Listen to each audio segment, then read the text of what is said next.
Assalamualaikum warahmatullahi wabarakatuh. Baik, kami akan menjelaskan dan mendiskusikan hasil tugas dari sistem operasi week 3. Yang pertama-tama akan dijelaskan oleh teman saya. Eh, ya halo, nama saya Muhammad Syahradia. Eh, Langsung saja kita ke nomor A. Di sini pertanyaan pertama jelaskan cara kerja jaket rutin. Nah, pertama jaket rutin ini bisa eh, ada nama lainnya yaitu fungsi rutin. Jadi pertama-tama cara kerjanya sistem operasi membuat proses atau thread baru terlebih dahulu. Lalu fungsi jaket rutin atau start rutin ini ditentukan saat pembuatan proses atau thread tersebut. Selanjutnya, fungsi jaket rutin atau start rutin ini dijalankan oleh proses atau thread yang sudah dibuat tadi, yang biasanya berisi kode perintah kepada proses atau thread. Setelah itu, sistem operasi melakukan penjadwalan untuk menentukan dan berapa lama eh, proses atau thread baru ini berjalan. Setelah itu, setelah proses tersebut berjalan, fungsi jaket rutinnya juga berjalan, maka proses atau thread tersebut dihentikan, lalu sistem operasi dapat menentukan akan menjalankan proses atau thread yang lain atau membuat baru proses atau thread lain. Lanjut.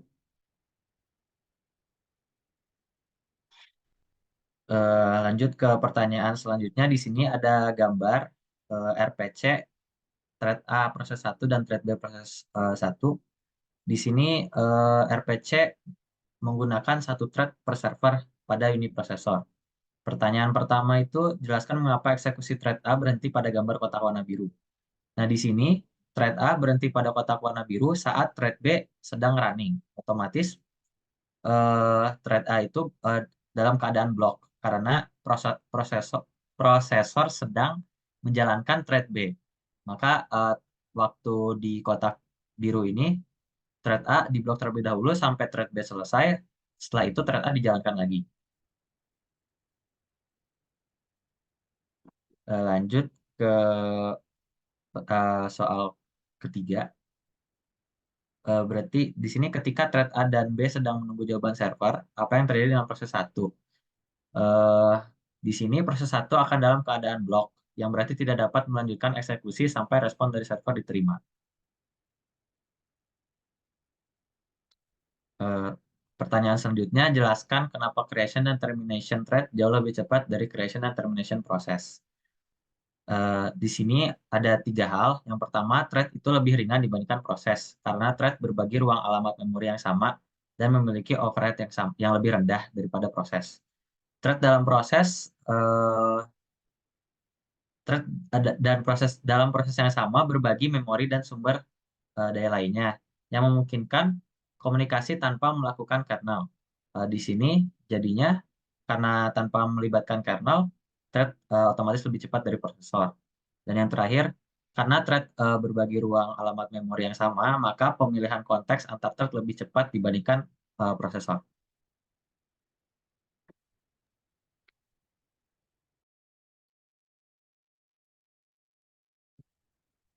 Soal B, yang soal pertama adalah pada mode proses dengan 7 status, tuliskan dua pasang kondisi yang menyebabkan proses dengan status blockade berubah menjadi blockade atau suspend.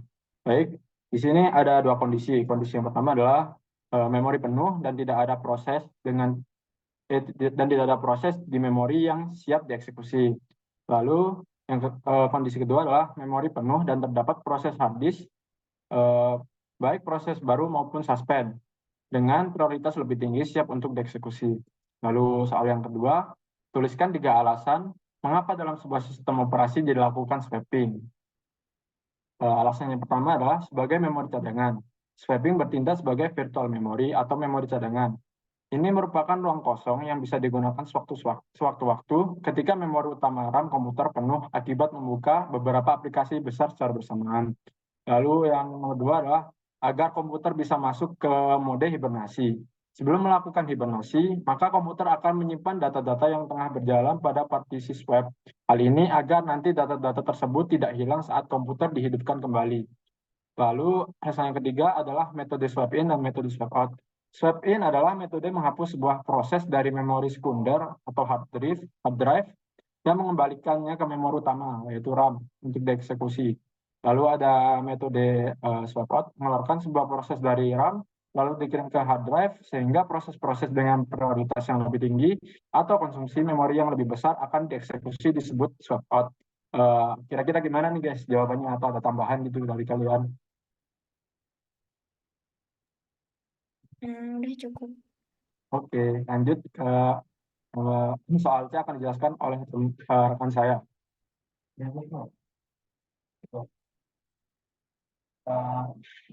Soal yang nomor C, soal nomor 2 yaitu tuliskan dua hal yang dapat menyebabkan proses dengan status ready berubah menjadi status ready.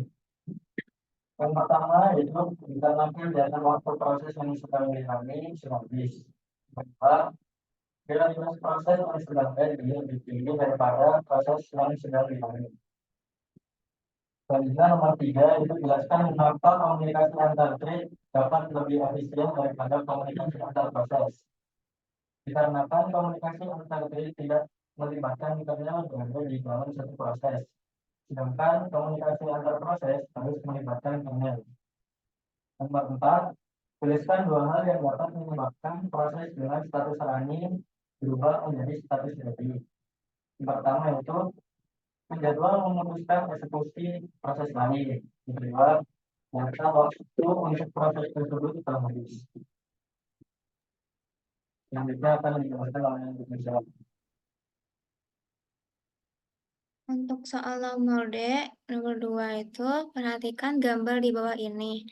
Proses manakah yang memiliki prioritas lebih tinggi? Jelaskan alasannya. Pada konteks switching tersebut, proses P1 memiliki prioritas lebih tinggi. Alasannya, ketika proses P0 yang sedang berjalan, terjadi pemberhentian konteks saat P1 melakukan interupsi atau system call yang menyebabkan konteksnya disimpan ke PCB0. Selanjutnya, konteks proses P1 dimuat dan dijalankan. Dapat disimpulkan bahwa proses P1 memiliki prioritas yang lebih tinggi dibandingkan P0 karena adanya pemberhentian konteks pada P0 dan konteksnya disimpan untuk memberikan giliran kepada P1. Untuk soal nomor 3, tuliskan dua penyebab proses dengan status ready berubah menjadi running. Dua penyebab proses yang menyebabkan status ready berubah menjadi running, di antara lainnya yaitu penjadwalan CPU dan sinyal. Untuk nomor 4, interrupt dan trap dapat menyebabkan proses switching. Apa perbedaan antara interrupt dan trap? Interrupt memanggil kernel OS dari hardware eksternal yang biasanya digunakan untuk menangani peristiwa eksternal seperti disk, mouse, dan perangkat eksternal lainnya yang terhubung. Sedangkan trap memanggil kernel OS dari user code yang biasanya digunakan untuk menangani aplikasi atau proses seperti syscall dan error program. Mungkin sekian dari kelompok kami. Terima kasih. Assalamualaikum warahmatullahi wabarakatuh. Waalaikumsalam.